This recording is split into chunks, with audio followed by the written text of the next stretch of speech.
Today's Ringer NBA show, Heat Check, is brought to you by SeatGeek. SeatGeek is the best app for buying and selling tickets to sporting events, concerts, and more. For $20 off your first SeatGeek purchase on any game or sporting event, all you have to do is use the promo code RINGERNBA. Download the SeatGeek app or go right to SeatGeek.com. Heat Check is also brought to you by TheRinger.com. On the site today, you can find an excellent piece by Haley O'Shaughnessy highlighting the on-off lords in the NBA, players whose teams sink when they're off the court. Spoiler alert, Joel Embiid of my beloved 76ers is one such player.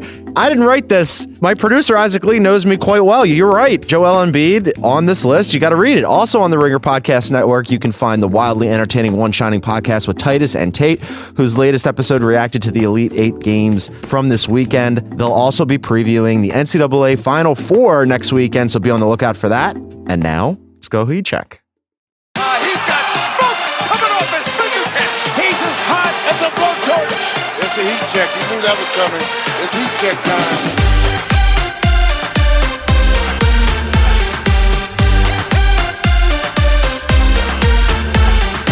Welcome to the Heat Check Podcast. I'm your host, John Gonzalez, joined as I am every week by our producer, Isaac Lee, in the other room. Hello. Hello, Isaac. Isaac is enthusiastic. He had a great weekend. We had a great weekend on the site. There was lots of basketball coverage from the NCAA tournament that you can find right now on theringer.com. Roger Sherman wrote about winners and losers from the Elite Eight, and Charks wrote about how zone defense saved Duke's season until it didn't. And of course, as I mentioned in the open before the program, Titus and Tate were all over the tournament with the One Shining Podcast. So you want to check that out. You want to check that out later on in the week when they preview the Final Four as well. But we got NBA here for you at the Heat Check Podcast. A lot of interesting things happening. LeBron James' post-All-Star run has been absolutely amazing.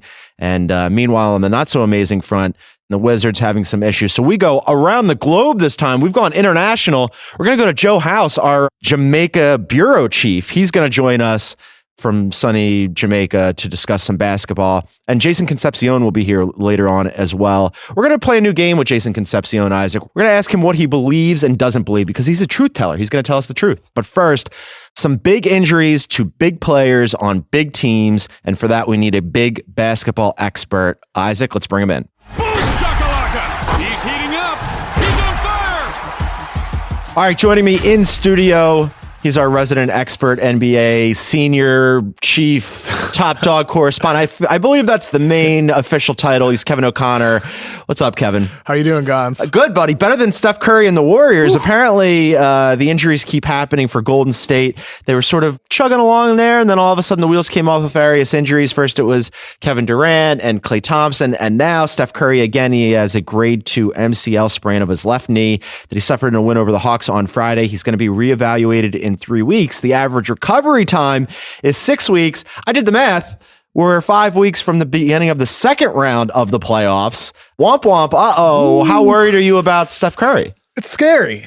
It is scary, Gonz, because he's not the only guy banged up on that team. Yeah. Right? Durant has the rib incomplete thing. Rib fracture deal. Whatever it is. I don't know what that means, but it sounds bad. So 6 weeks. Mm-hmm. If he comes back at 5 weeks, that's the start of the second round. Yep. Fine. But what if it's a little bit longer than the 6 weeks? It's only 7 weeks until the Western Conference Finals. Not to mention that there's no easy outs in the West this year. Right. Unless they get matched up with like a team like the Clippers, maybe. That might be a quote unquote easier out. But there are no easier outs on the Warriors this season.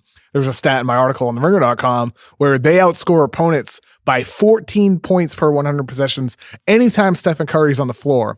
But when he's off, and at least one of their 3 other stars are on the floor, they outscore the opponent only by 2.5 points per 100 possessions. So that's less. That's way less. Yeah, way less. They go from amazing with Steph to pretty good with everybody else. Shoulder shrug. And that's the scary part for any first round matchup, which could be really hard, whether it's OKC or San Antonio, or second round matchups as well. Well, let's do the first round matchup as it stands right now as we record this, Kevin O'Connor.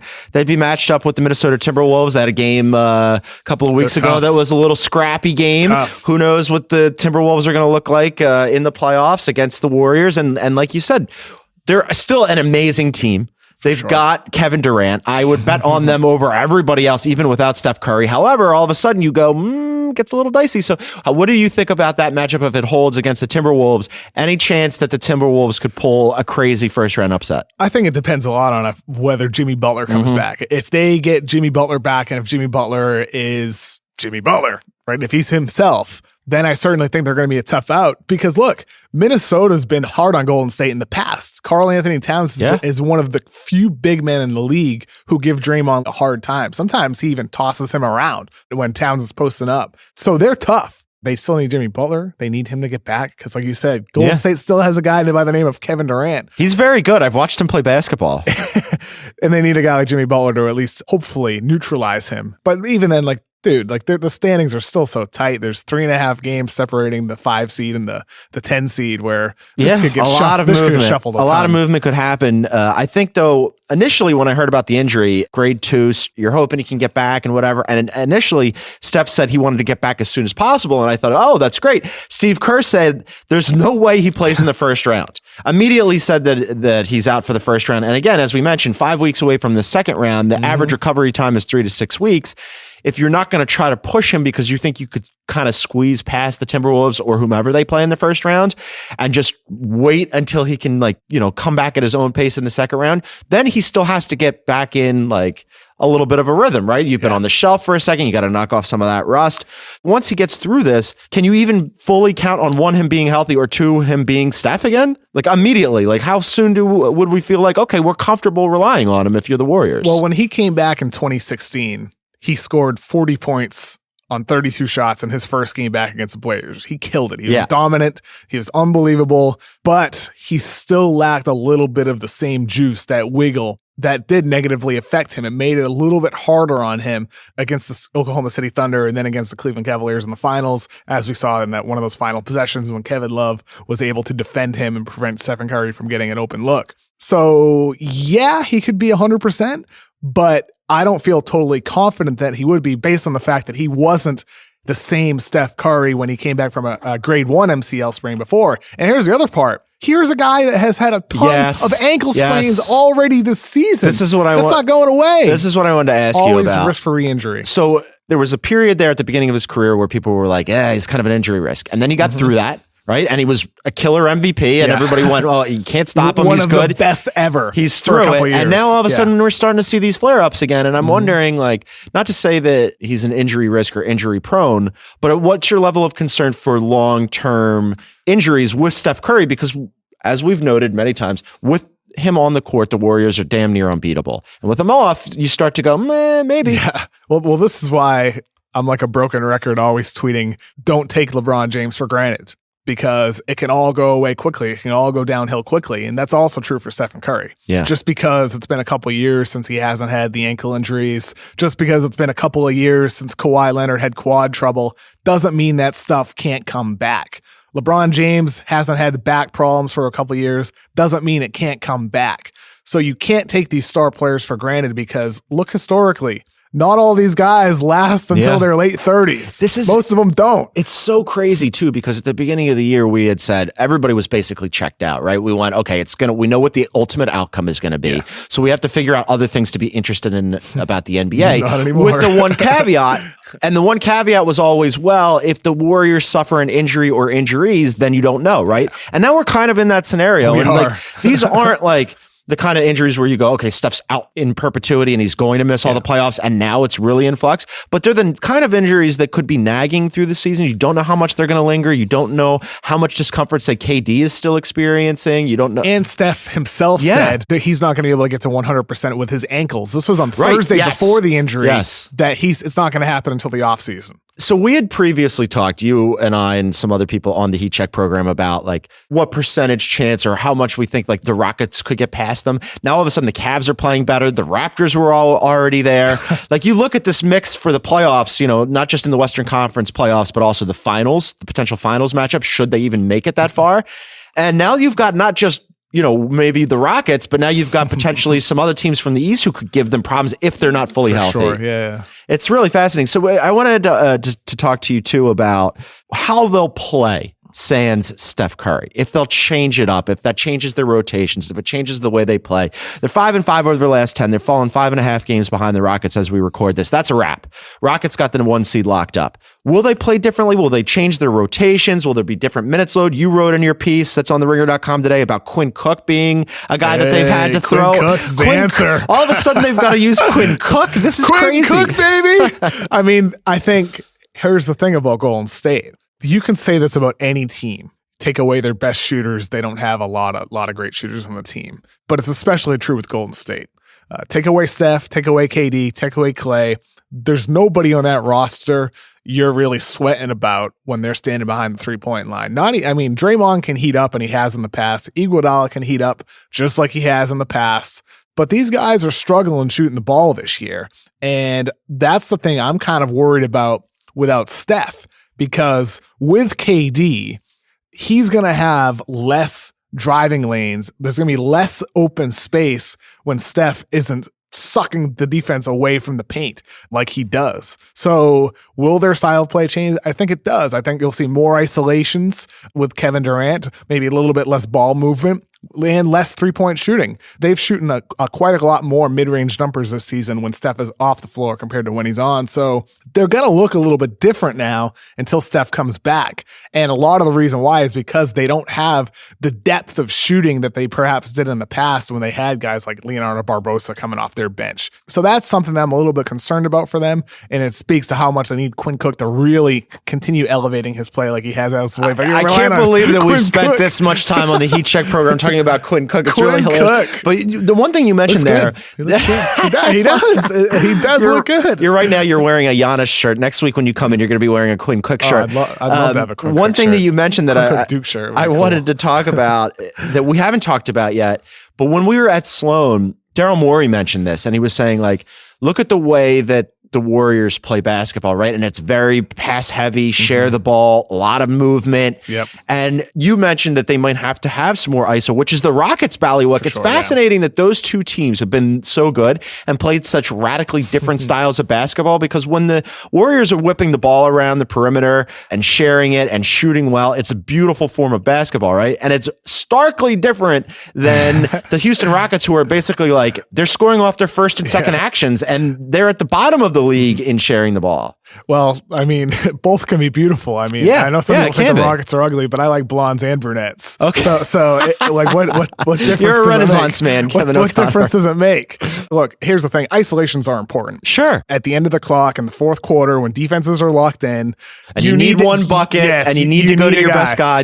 And that's why nobody's going to say, oh, Gold State has no chance, because they have Kevin freaking Durant. Yeah. So they have one of the greatest isolation scorers in the history of the damn game, right? But the thing is you still need your offense, and that's where not having Steph is going to hurt them. They still are stacked. Absolutely, they're still stacked. But it has, as you mentioned, thrown sort of the Western Conference playoff picture into flux, because now, if you're going to catch them in the playoffs, you're catching them where they're a little bit banged up. But isn't this nice, though? Isn't it great? You know what? Like I said, at the beginning of the year, it was cooked, right? This whole thing was baked. We knew it was going to happen. We knew we were going to pull it out of the oven. It was going to have a championship for the Warriors, and that was going to be the end of it. Unless you were hot for Houston. Well, yeah, and Danny's defense, Danny Chow has been all over Houston from the very beginning. But and then there was also the angle with, like, if Gordon Hayward and Kyrie Irving. I mean, look, here's the thing: Golden State, they never should have been considered inevitable favorites. Yes, inevitable. No, they were very, very heavy favorite, bordering on inevitability. But nothing's inevitable when they were nothing healthy. You're right, and we're learning that now, and a lot of that has to do with injuries. But in addition to that, not only does it throw the playoffs into flux, and you mentioned this in your piece as well, and I highly recommend everybody read it on the ringer.com. All NBA got kind of interesting now. Yeah, you might not have. So. Curry's only played 51 games, which is 9 fewer than Irving, who will also miss the rest of the regular season with his knee injury. All of a sudden, you're looking at the 6 guard positions in the All-NBA voting, and there are 9 candidates. You've got Curry, Thompson, James Harden, Russell Westbrook, Dame Lillard, DeMar DeRozan, Chris Paul, Kyrie, and Vic Oladipo. You got to leave 3 out. I think we need a 4th team. It's really interesting that possibly, I'm not going to say probably, but possibly no Curry. I think Curry gets in. You think he gets in anyway? I think even with that smaller, he hasn't played a ton. I think the big name guys get in. Westbrook gets in, Curry gets in, Chris Paul gets in. I think it'll be a guy like Oladipo who gets in, and then Irving. 2 consecutive seasons hasn't made it. So it seems reasonable to assume that perhaps for a third he won't get on. Also because injury issues, and let's get into Kyrie there too, because he had a minimally invasive procedure on his left knee, where he's going to be out 3 to 6 weeks as well. And we mentioned how that lines up with the playoffs, and it looks like he's definitely going to miss a round, maybe more.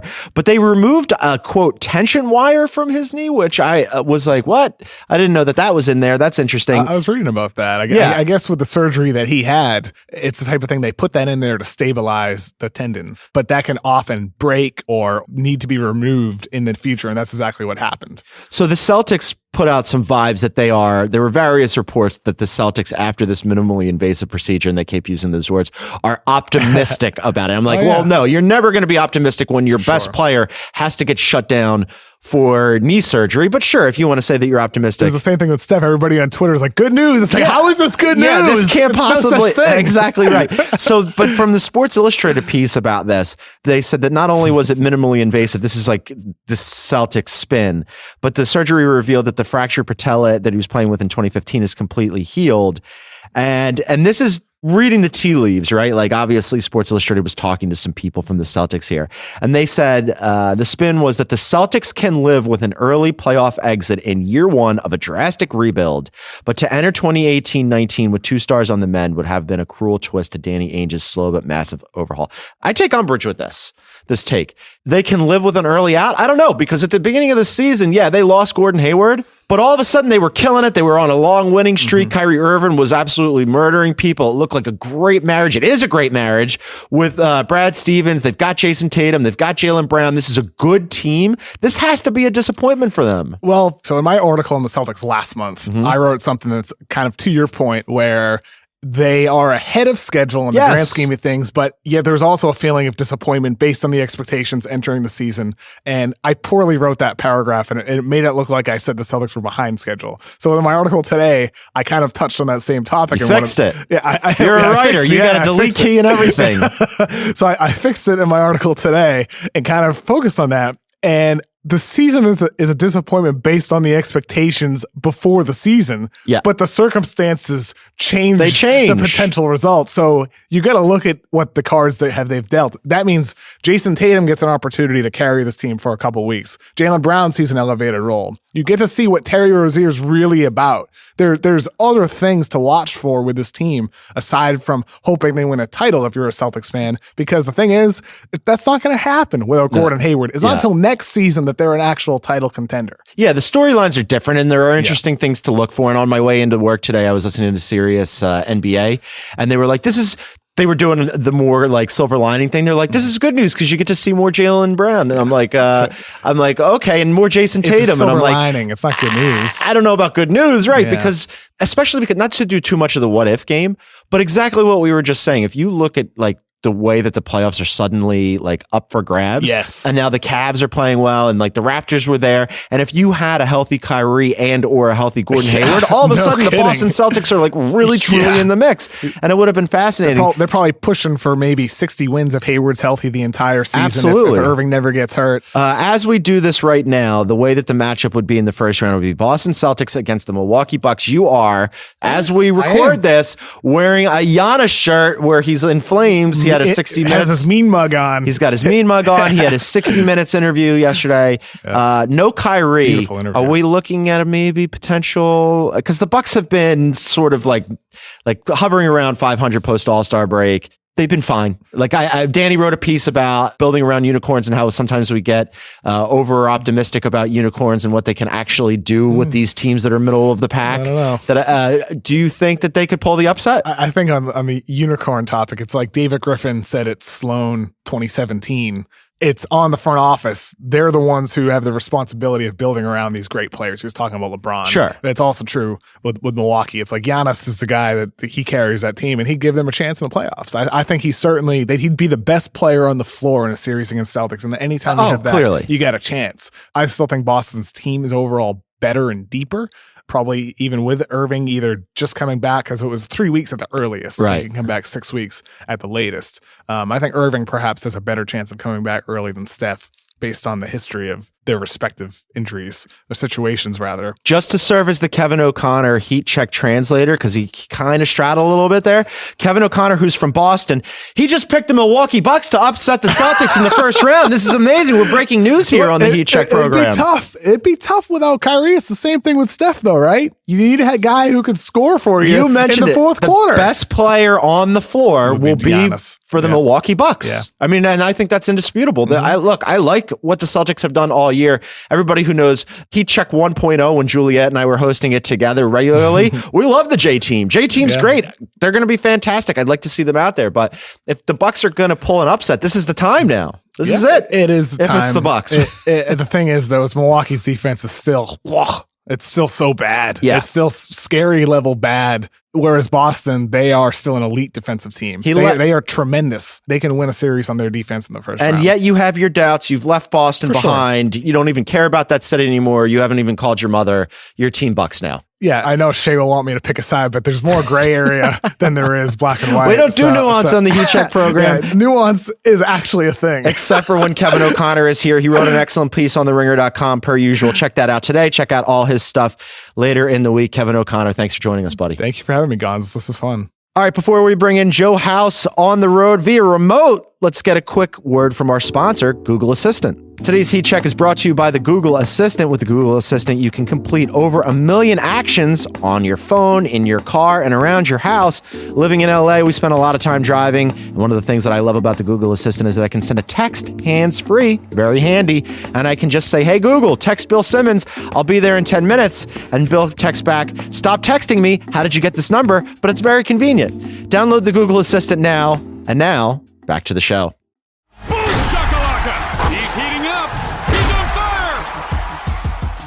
fire. We've decided to go international with Heat Check. It's just like the old NBC Sports spanning the globe. You know him from House of Carbs and Shack House. What you didn't know, he's also the Ringer's Jamaican bureau chief. He's in Jamaica right now, scouting a location for the filming of Cool Runnings 2, where he's going to take on the role of John Candy. How's production going there? Great. Production is great. First of all, I'm pleased to join you guys today. I'm happy to say that I have not yet consumed anything that might alter my state, but I have to tell you, I'm in a hurry to get this over with so that I can consume something that might alter my state. I'm also pleased to announce that I will not be attempting a Jamaican accent out of respect for all the good folks here in Jamaica, because that's just rude. It is called the Heat Check podcast. I just assumed you would have already consumed something, but if you decide during the program that you want to partake, please do. We'll see how it goes. All right. So for the Cavs, Joe House, I don't know if you've been watching them. They've been sort of up and down post All-Star break with all of their changes and injuries, and there was the trade, and they were trying to fit some pieces in, and then of course the Ty Lue thing went down, and last week LeBron James said, it was one more thing that they've had to deal with. But in the midst of that, all of a sudden, Cavs sort of sneaky good, won 5 in a row, and Joe House, LeBron James looks absolutely amazing right now. Wangan, let me tell you something that I did yesterday. Even though I'm in Jamaica, actually, you should have made the transaction a little bit easier. It's easier to tap the international wagering markets. Interesting. Maybe when you're not stateside. Let me tell you a thing. This is 100% truth. I legitimately did this yesterday afternoon after the Cavs' victory over the Nets and after yet another performance by LeBron James that continues to defy Father Time. I'm knocking on wood because we cannot have anything to interrupt that, especially after the $200 that I put on the Cleveland Cavaliers to win the NBA Finals at 10-1 odds. Wangan, I did it. Here is the story. Here's our narrative talking about the Heat Check. How about this, Wangan? It was barely 3 years ago that we went through this very same scenario, Wangan. Barely 3 years ago, 2 years ago even. The Golden State Warriors are all of a sudden very vulnerable. We have Steph Curry with a bulky knee. We have Klay Thompson with a bulky thumb. We have Draymond with a bulky Draymond. I don't know what's wrong with Draymond. Now, of course, the Warriors do have Kevin Durant. They do. But now we get to see whether or not that gamble that they made will pay off. It very well may, but I just like the way things are shaping up. This is a Cavaliers team that I can believe in, so much so that my hard-earned American dollars were invested. I'm looking for a nice ROI. This is a lot to unpack here. I like that you're putting your money where your thoughts are. I was very much out on the Cavaliers. I wrote a piece for the ringer.com a couple of weeks ago where I spent time with them while they were out on their Cali road swing, and they looked completely out of sorts. And this was pre-Ty Lue deciding that he was going to take some time off to worry about his health. They hadn't incorporated any of their pieces the way that they wanted to. There were a lot of injuries. Kevin Love wasn't back yet.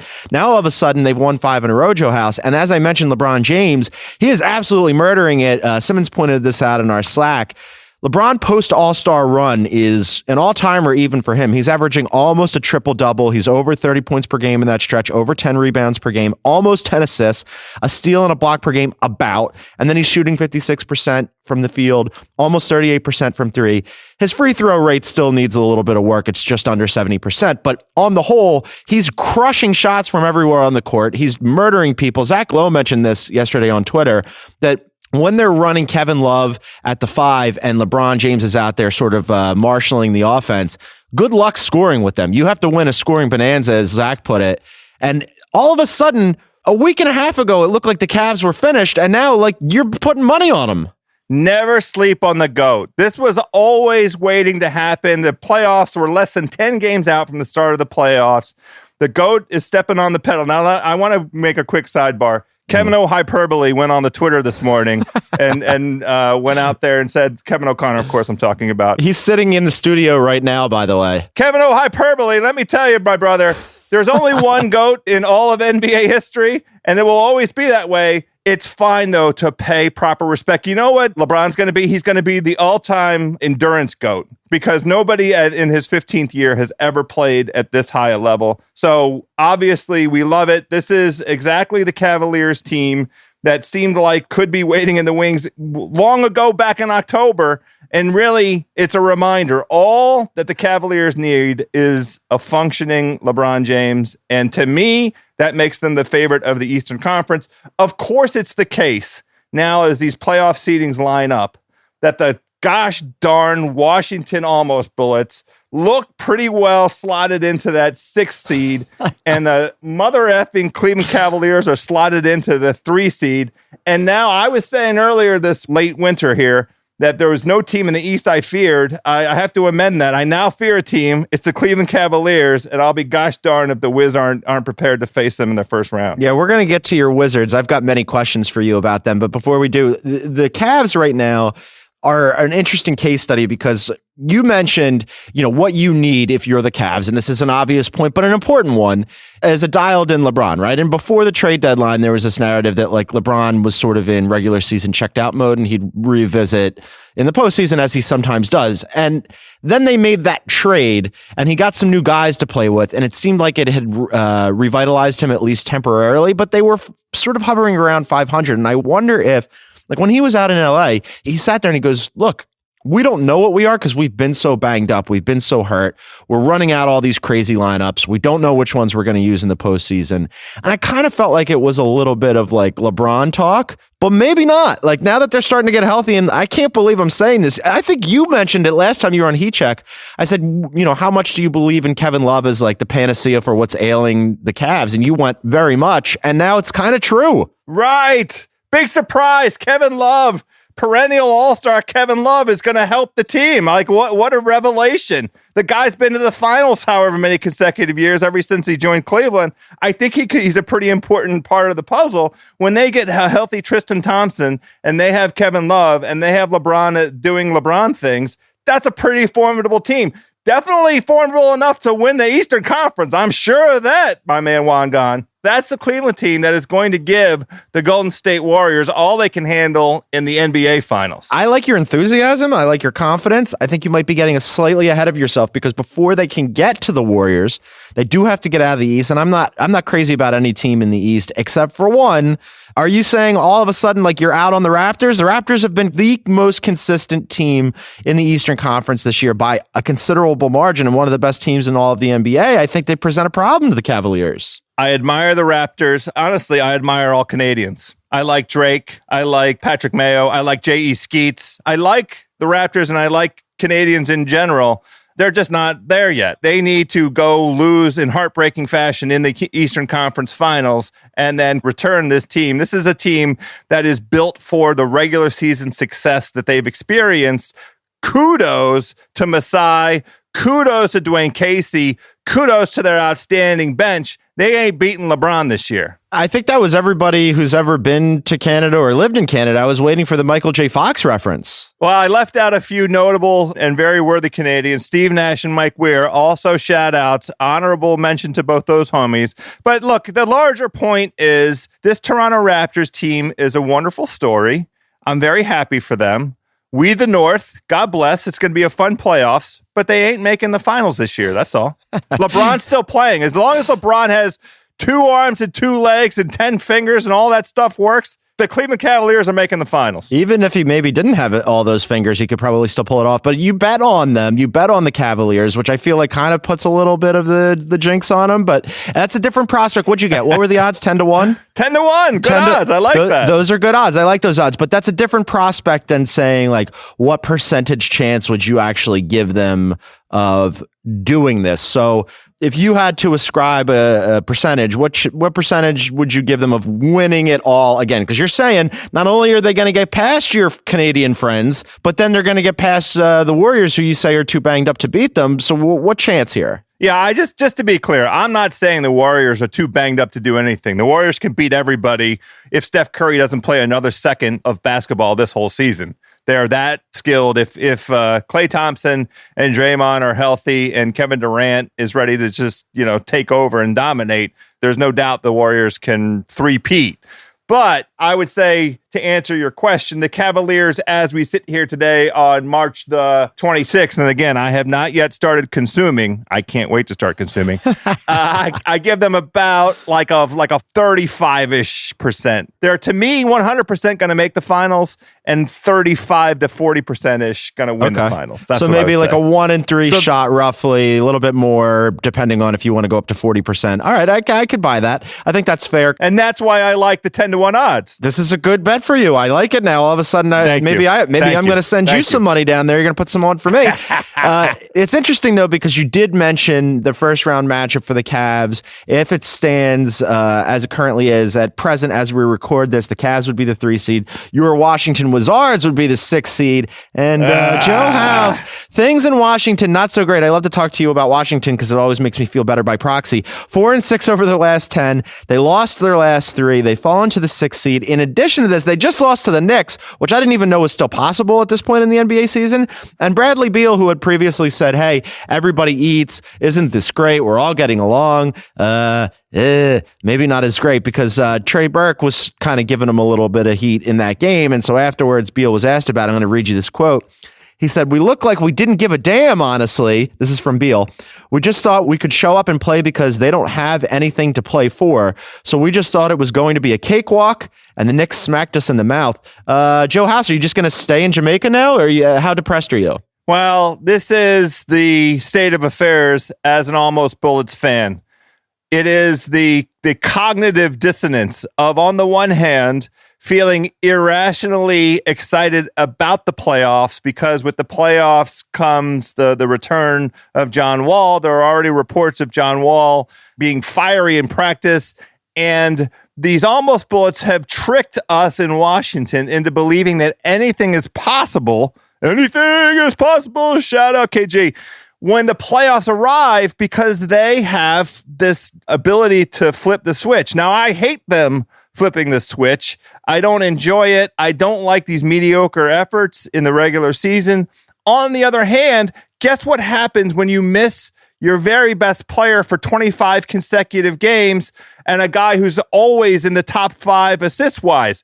Nobody eats, okay? It was wonderful when they were out there doing their thing and sharing the ball, and Satoransky was running around. There you go. But look, at some point, it's going to catch up to you. He's their best player and also their true leader. And I think, Wangan, you and I had this conversation before. They don't have anybody on this team that's really a winner. The best winner on their team is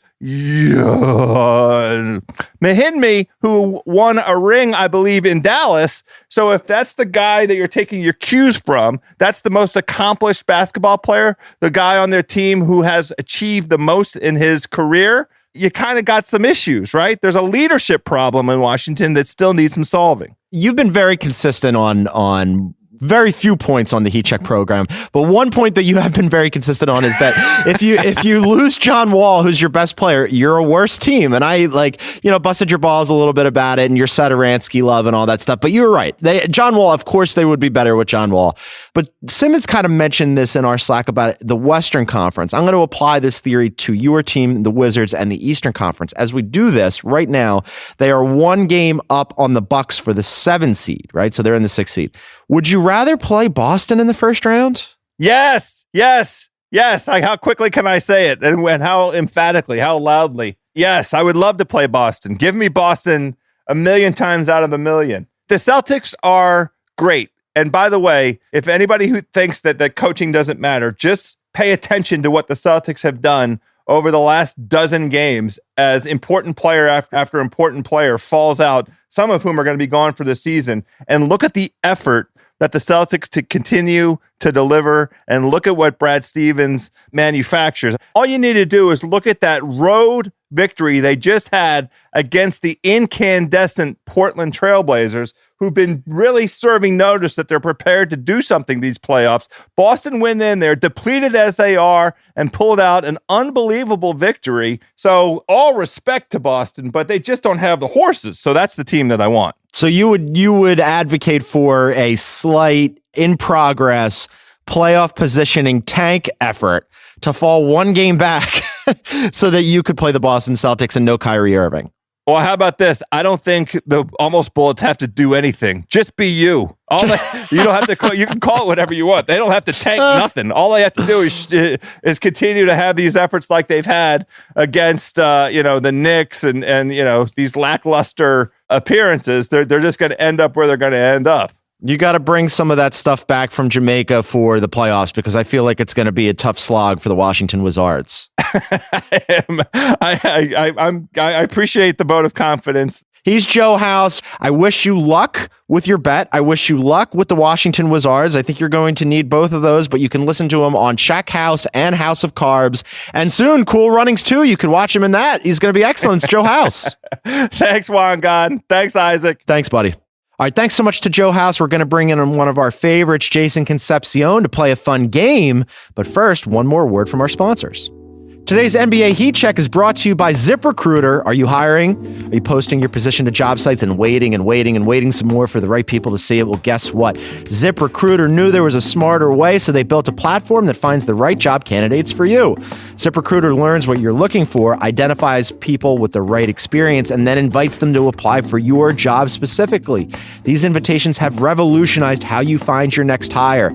In fact, 80% of employers who post a job on ZipRecruiter get a quality candidate through the site in just one day.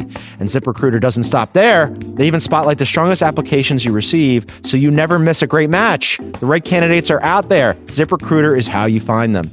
Businesses of all sizes trust ZipRecruiter for their hiring needs. Right now, our listeners at HeatCheck can try ZipRecruiter for free. That's right, for free. Just go to ZipRecruiter.com/RingerNBA. That's ZipRecruiter.com/RingerNBA. ZipRecruiter.com/RingerNBA. ZipRecruiter. It's the smartest way to hire. And now, Jason Concepcion. Boom shakalaka! He's heating up. He's on fire. All right, joining me in studio from Binge Mode, from NBA Desktop. Yes. Jason Concepcion is here. We're gonna do a new thing where I run stuff because you're somebody who tells the truth. And you tell the truth. You're a truth teller. I hope so. And there are things that you believe in and things you don't believe in, and sometimes those things change. They do, because evidence arises and things happen, and you're forced to change. You changed, and it's we're gonna do a little believe it or not. I got some fun music to set it up. Believe it or not, I'm walking on air. The Sixers are 42-30. Anytime I can get an excuse to bring that song in, I knew that you'd love that. That's my American sweet hero. spot. It's the greatest American hero. That's you. I would say I don't want to say greatest, but I'll throw myself out there in the mix because The birthplace of American freedom, Philadelphia. Yes. Back in the playoffs. Congratulations to the 76ers Beautiful. who are in the playoffs for the first time since the Congratulations to 2011-2012 season. I did it. I marshaled them into the playoffs. At the beginning of the season, you did not believe in them. Now you do. Let me say something about this. Say something, please. Over-under episode with House and House Simmons. and El Jefe Bill Simmons. I said the Sixers would go under 40 wins. Here's the reason. You rarely see this happen with young players. The Sixers have a core of players that are like 24 and under, right? You rarely see teams with that kind of core, with that kind of unproven talent. Ben Simmons had essentially not played. Embiid was coming off various injuries. Multiple injuries. Saric has, we hadn't seen him play with the other guys. Fultz was untested, is still untested. You have to go back to that early Thunder team when they put their core together and went from like 24 wins to 50 wins. That was a rare thing. And they proved to be wrong. They're 42 and 30. They have an extremely young core. Their starting five is, by net rating, the best starting five in the NBA. This doesn't happen a lot. My argument was, hey, these guys are untested. I don't believe in it because we just haven't seen it. And they proved me wrong. And I want to apologize to you. Yep. I want to apologize to Chris Ryan. I want to apologize to Kyle Neubeck, to Mike Levin, to Spike, to everyone. You don't have to apologize to the process, Spike. to Sam Hinkie. I want to apologize right now great. to everyone who's associated with Philadelphia and the Philadelphia 76ers, Rocky Balboa, to the Art Museum. I'm sorry. I didn't believe, but now I believe. Animate and inanimate objects. You got everybody in there. It was really impressive. That's more than I could have possibly asked for. I want to apologize to steak on a French bun with cheese on it. That I don't know what that is. Is that not a cheese? Is that not what it is? A French bun? It sure. sounds great. Why not? We'll do it. I'll take all of it right now because we're playing with house money in Philadelphia. Yes. Post Super Bowl, everything is coming up Sixers. Everything is coming up Philadelphia. As we do this, Jason Concepcion, yes. They are into the 4 seed. That means that they would play. They have clinched the playoff spot, as have the Indiana Pacers, who are another surprise team. Big time surprise. Do you believe in them? And who do you believe in more should they play each other? I believe in the Sixers more. You know your audience. I know my audience. I can't pick against them again. The Pacers are a fantastic story. Great story. Also an incredibly young core. Oladipo really blossoming in this mid part of his career. Shocked by them, especially with the loss of Paul George, but I have to go with the You got to Sixers. stick with the Sixers because you know your audience and you know how they're doing. That's going to be a really fun I want to get into some Sixers storylines here because we never talk enough Sixers on the Heat Check podcast. Yeah. Ben Simmons really feeling himself right now. I don't know if you saw what he said. He had his 10th triple-double on Saturday versus Minnesota. 15, 12, and 13. Only Oscar Robertson is the other rookie in NBA history to average a triple-double over a 7-game span. He tied, this blew my mind. Yeah. He tied Charles Barkley. This is his first year in the NBA. I went and checked. Yeah. I looked it up. I'm a reporter. It is his first year. I looked it up. This is his first year playing. Technically. He has already tied Charles Barkley for the 3rd most triple doubles in Sixers franchise history. This is his first year. Wait, in Sixers? In Sixers franchise history, he's tied with Charles Barkley for the 3rd most triple doubles. Wilt didn't have more? Tied. I'm sure Wilt did have more, but they're tied for 3rd on the list. So there's like 2 other people. Yeah, I don't know who those 2 other people are. Ben Simmons tied in his first year. It's really amazing. But so he said he went out and he was really feeling himself. And he said, I'm doing things that haven't been done in a while. I mean, that's fair. Are you believing in Ben Simmons, even without a shot, Ben Simmons? Yes. And this is part of the thing that I am going to be writing for theringer.com, which is there's just a lot of things happening in basketball right now that are taking things that were formerly, preconceived notions, I guess you'd call them, which stuff like your point guard needs to shoot in the modern NBA, ISOs are bad. And those things are getting turned on their head. Ben Simmons should not be as good as he is, technically, because he doesn't have a shot, and it hasn't. Does he not? I haven't noticed. It hasn't really mattered. He's taken one Doesn't matter. three-pointer. He's taken one three-pointer. I honestly, there are times in games when I'm watching He's taken him. one. There are times in games when I'm watching him, and I'll go, oh yeah, that's right. He still doesn't shoot. Right. But it doesn't matter because he's doing all these other things, and he's so fascinating to watch. He can get wherever he wants Wherever to on he the floor. wants. If you, at this point in the season, to this point, you'd figure teams in the playoffs certainly are going to back off of him, back 5 feet off him, and just let him make him a shooter. The thing that he's managed to do thus far is, number one, he's so tall he can see over the defense, and number two, he can get if you give him that step, he can take the step and get where he needs to go. Now, in a 7-game series, when a team can really focus on him, is that going to change?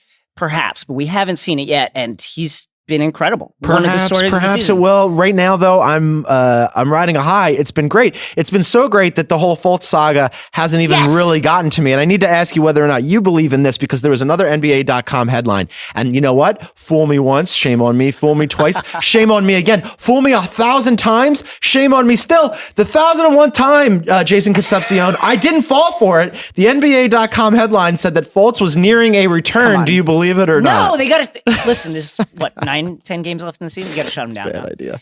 You got to shut him down. I mean, can I read you what Brett Brown said? please. Brett Brown said, "There's no clandestine conspiracy theory motive. You know what I know. It's fluid. I think he's quite close. And that it's just something that when Markelle Fultz feels like he can go, when he really feels good about himself and his health, the shoulder, everything in the medical people that support him, and he knows that the coaching staff and a team that will welcome him back, when he says he can go, that's when he can go." Yeah, I think there's two sides to this, right? The risk reward is really an interesting proposition. On the reward side, you might say, well, the Sixers are not going to win the championship this year, right? Throw him in there if he feels ready. He gets some reps, plays in the playoffs a little bit, gets some confidence. What's to lose? I think on the other side of that is, man, if he plays badly in a playoff game or down the stretch, that could really hurt a guy's confidence in a situation where we assume that confidence has a lot to do with the reason that he's not playing right now. Listen, there's the season. This is the last days of the season. Just shut him down and be like, hey, man, come back next year. And the great thing about this is the Sixers are such a fun story that the number one pick in the draft not playing for the season for reasons that we're not sure about is not that big a story. Because they've played so well, and because they have, I had them at 40 wins as well. Yeah. And they've gone past that. They've surpassed expectations. Agreed. Simmons has been better than I could have ever expected. Embiid is everything I ever dreamed. Embiid is a star. He's absolutely murdering people. I look at this and go, Saric, a wonderful role player. 100%. I look at this right now and go, they're playing really well. Mm-hmm. They're playing together. They know what this team is. Yes. And we don't know what Fultz is. We don't know how they would incorporate him. I don't want to mess with the kid's confidence if he is already shook. Yeah. And he's coming back and he's looking better. And I see all the videos and the videos look better. Why mess with it now? Because here's something else. Right now, it's not about Markelle Fultz. Beginning of the season, it was about Markelle Fultz. Right now, it's about this team is the 4th seed in the Eastern Conference. I want to see what they can do. That's a great point, John. That's a great point because, let's say they want to get him 1 or 2 games at the very, very end of the season and say, well, we'll see about the playoffs. And then if he plays well, now all of a sudden it's, will he play, will he play, will he play? Yeah. That should not be the headline. The headline should be, this young Sixers team is really fun. Let them run. Do some damage, and nobody wants to play them. Nobody wants to play them. Nobody wants to play them. Leave them alone. Yeah. Leave Fultz alone. That's the last Sixers thing we're going to mention, but I do feel like we need a little Sixers music, Isaac, maybe to get excited about this.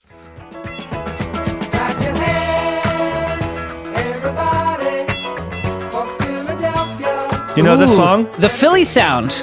Do you know that song? I have heard it briefly, but I had not heard it in a long time. It's catchy. Yeah, it's a catchy little jingle. Who did this song? I don't know. I do know that when the Sixers' new ownership bought the team, they had to buy that song, the rights back, because they didn't even own the song rights. But now they play it all the time. You hear it all the time in Philadelphia.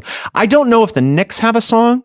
They have had several songs over the years. They shouldn't have a song. Shouts to Go New York, Go New York, Go. For my 90s heads out there. I want you to explain to me whether or not you believe in the Knicks tanking or not, because I don't know if they know what they're doing. They won a game that they should not have won. They beat the Wizards somehow. Joe House, we had him on earlier in the program, very upset about that outcome, as were you. Should be. They should be. As Shouts to my guy, Saturansky, who had a nice game. Also, shouts to New Yorker writer David Gran. We briefly commiserated over the Twitter app talking about why are the Knicks not good at tanking. Why are they not good at tanking? Knicks. This could not be better. Can I ask the you, Sixers are doing well and the Knicks are terrible. First of all, I know that there's been some dissonance in my thoughts on Emmanuel Mudiay, who now all of a sudden is not playing. Mm-hmm. I'm fine with Mudiay playing, as long as Frankie Smokes, Frank Ntilikina also plays. Mudiay is a great weapon in the tanking war because he's bad. Yeah. Mudiay now not playing and the Knicks winning games, that's bad. Guys, what is going on here? Why are you winning games? This is absolutely terrible. Jeff Hornacek. Do you think that's why O'Quinn was yelling at Hornacek, like, we shouldn't be winning games? And he's just screaming at him. Well, O'Quinn favoriting tweets and various social media posts that are critical of the Knicks coach, which is bad. I think this is the thing. The Knicks should take a page from what the Sixers did, which is this. Brett Brown lost a metric ton of games, right? I think over that's the several official seasons. number. But he never had that vibe of a shook coach, right? No. Because Hinkie and the Sixers front office were like, hey, man, just go out there. Your job is safe. Just go out there and develop these players. Hornacek obviously has never gotten that from his front office. It's weird. Because the guy is like, oh my God, my job is on the line. We need defense. Why aren't we defending? Why aren't we doing this? He's pulling guys. He's tinkering with lineups. Hey, man, just develop your young players, develop your core. Like, someone in the Knicks front office needs to go to him and be like, everything's fine. Like, we're not going to judge you on this season. We need to get a high draft pick because that's how teams win. One of the ways teams win, you need to get lucky in the draft. So just go out there and develop your players. Wink, wink, wink, wink, wink. See if they can run. Wink, wink, wink, wink, wink. Don't be out here like yelling that the defense is falling apart. Just try and see what these guys have. See what you have with Frankie Smokes. Let him do some stuff. Why are you beating the Wizards? They beat the Wizards. They have in defense of the Knicks and their losing effort. They have lost 7 of their last 10. They won that one game, which was crazy that they beat the Wizards. But still, it always puts them in the same like mid to back end of the lottery position. At present, they're the 9th worst team in the NBA, which is like such a Knicks territory to be in. To be fair, they've picked well in that range over the course of their history. Yeah, they've been okay. I mean, like, listen, would it have been nice if they would have picked on Donovan Mitchell? Sure. Ugh. It would have been nice if a lot of teams picked Donovan Mitchell. Absolutely. So I don't kill them for that. But yeah, come on, you guys, you got to tank. You got to get up there in the top 1, 2, 3, 4 slots where you're just more likely to get a franchise altering player, and they're not doing it. It's really good times for Philadelphia and not so good times for New York. I want to get a couple other things that you believe and don't believe. The Blazers and the Thunder had a great game the other day. Melo, not shooting well recently, missed some free throws against Boston, missed a bunch of threes against the Blazers. He said that he's not going to beat himself up over it or second guess. You believe that, right? Melo's okay with Melo missing shots. Melo in press conferences is an interesting thing. He's the best. He's very good at saying the thing that kind of makes fans mad. At the same time, what is he supposed to say in this situation? Like, Melo is not going to be like, yeah, I'm killing myself over these missed free throws. And he shouldn't. At the same time, like, fans are going to be like, man, I wish he was hurting over those free throws more. I do believe when Melo says that. Yeah, I believe him when he says that. At the same time, it's been brutal to watch him. It was brutal to watch him take that 3 at the end of the Pacers game. It's been brutal to watch him clank bricks all over the rim and generally be the player who doesn't play defense out there. You wonder at what point the Thunder tinker with the lineups because he just can't be out there closing close games. Yeah, it'll be interesting to see what kind of rotations they put together in the playoffs. If it stopped right now, it would be Thunder Pelicans in the first round, which would be fun. Yeah. Also fun potentially if it stopped right now, my adopted team, my West Coast team, the Portland Trailblazers that I very much believe in, would face the San Antonio Spurs. Shea, earmuffs, if you're listening to this, I don't know if I believe in the Spurs. And that Kawhi situation makes me nervous. And what do you make of the team meeting that was supposedly was a team meeting? And it was emotional, but it wasn't emotional. Right. But they spoke like adults, but actually everything was fine. But then there was imploring him to come back. Let's do Spurs first. Is Kawhi coming back? No. I don't believe in him coming back. I don't, at this point, like... Is he false? Is he Spurs false? No, I just feel like if you're going to stay out this long, then just stay out. That's what I mean by Spurs false. Yeah. Yeah. I don't believe he is coming back. Do I believe in the Spurs? I can't pick against them at this point, but the Blazers look incredible. Nurkic looks like a true mule down low. Yeah. And of course, Damian Lillard in a hot streak that is truly unbelievable right now. McCollum hitting stuff. Like E.T. doing E.T. stuff, over dribbling and E.T. bringing the ball up and it's unbelievable. I love him. But we talk a lot about the Blazers here at the Heat Check podcast. Really fun team. A really fun team. Really fun. Zach Collins. Zach Collins is doing stuff. They like him quite a bit. I think the most surprising thing for me, and what I did not believe in them in the beginning of the season that I very much after a full season, their defense. Their defense is good. They play defense. And Dame Lillard was a terrible defender previously and is now at least not somebody who's going to kill you. He's giving an effort. And as you mentioned, Nurkic is a mule. And this team is a really interesting team going into the playoffs. And I would feel a lot better if I was a Blazers fan than if I was a Spurs fan, especially when you've got Ginobili saying that for sure Kawhi's not coming back. And Tony Parker, who somehow is still in the NBA going, my quad injury is 1,000 times worse than Kawhi's. That is some crazy stuff. Well, he was a ruptured quad. And he was exploded, I think was the medical term. Yeah. It was spread his quad all over the floor. Bits of quad everywhere. Disgusting. Yeah, I mean, that is a really interesting situation. Also, what an incredible plot twist for the Spurs for actually the quietest Spurs player, maybe in Spurs history, being the bad seed. How's that possible? Very, very, very strange. One of the quietest superstars in NBA history. Certainly. You never hear anything from Kawhi. I don't know what his voice sounds like. I really don't. He's the Jared Kushner of the NBA, and that if he spoke right now, I wouldn't know what his voice is. Unfair to... Right, this is what Kushner's voice is. Hello! I think that was like Kushner is right here. Yeah. I want to do one more before we wrap it up here, because I feel like this is perfectly in your wheelhouse. There was an undefeated headline that made me laugh. We were talking about it in our Slack about the Pistons. Sure. And the story was Blake Griffin feeling at home at Detroit. Come on. And I went, nope. I don't know where he's feeling at home at, but it ain't in Detroit. Are you buying even a little bit? Do you believe even a little bit that despite the fact that the Detroit Pistons have fallen off the playoff race and that they are now 5.5 games behind the Miami Heat and will be going home to play golf early, that somehow Blake Griffin is like, you know what I like? Detroit, Michigan. I 100% disbelieve that, and shouts to the fine people of Detroit, Michigan. I do, however, believe that the Pistons have a robust PR team that, you know how the sausage gets made, John Gonzalez? It. You know how it gets made? I'm working on a story about this or that. Maybe sure, that'd be great. Also, what do you think about this story that Blake is very happy here in Detroit? Yes, sure. Well, I'll write that story. That's the thing that happens in the business. It happens. But here's the thing, though. As somebody, aside from the fact that I know how the sausage gets made, and this is a podcast, so you can only hear us, but you have to take my word for it. I have 2 eyes, and they function. And you have 2 eyes. I do. Between us, that makes 4 eyes. Right. And I've watched basketball in Detroit. You know who doesn't watch basketball in Detroit? People from Detroit. Nobody goes to those games. How could very sparsely attended. Sparsely attended. The team isn't good. SVG is still doing SVG things. If you're Blake Griffin, you got to go, oh shit, I think I'm stuck here because who's going to trade for my crazy contract? How soon after the Detroit season ends does Blake Griffin fly home? I think he gets on a flight wearing his game gear.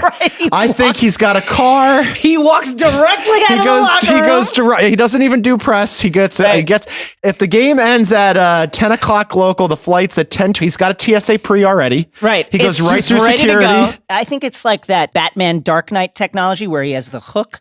He walks out of the facility. The building explodes off the side. He has a hook attached to a harness that he's wearing. A balloon goes up that carries the hook up into the air. A C-130 cargo aircraft flies overhead at just that moment, picks up the hook. He is reeled up into the belly of the plane, and he flies to California. He comes to LA. Very second. He comes to LA. It's literally 10 seconds after he walks out of the building. I think it's going to go great for him there. It's going great for him there. We actually do believe that he's having a great time in Detroit. We had a great time on today's Heat Check podcast. I want to say thanks so much to everybody who appeared. Kevin O'Connor. Joe House came on the program from Jamaica. What a life. He called in from Jamaica because he's dedicated to the Heat Check and to the Ringer, as is Isaac Lee, our producer. What a flex by Joseph House. Who killed it per usual. A total flex from Jamaica. He even waited to partake until after he did his hit, so it was nice. Wow. Thank you also to Jason Concepcion. He's on binge mode. He's big binge mode time right now. What do you got on binge mode coming up? Binge mode, we're going to be answering your questions on the latest edition of Ask the Underscore, so please send us your questions. And, of course, we're working on Harry Potter. That's coming soon. And an NBA desktop. Make sure to check out all his stuff. Make sure to check out all of our stuff on theringer.com. We will be back next week on the Heat Check program. Thanks so much for listening, everybody. Bye.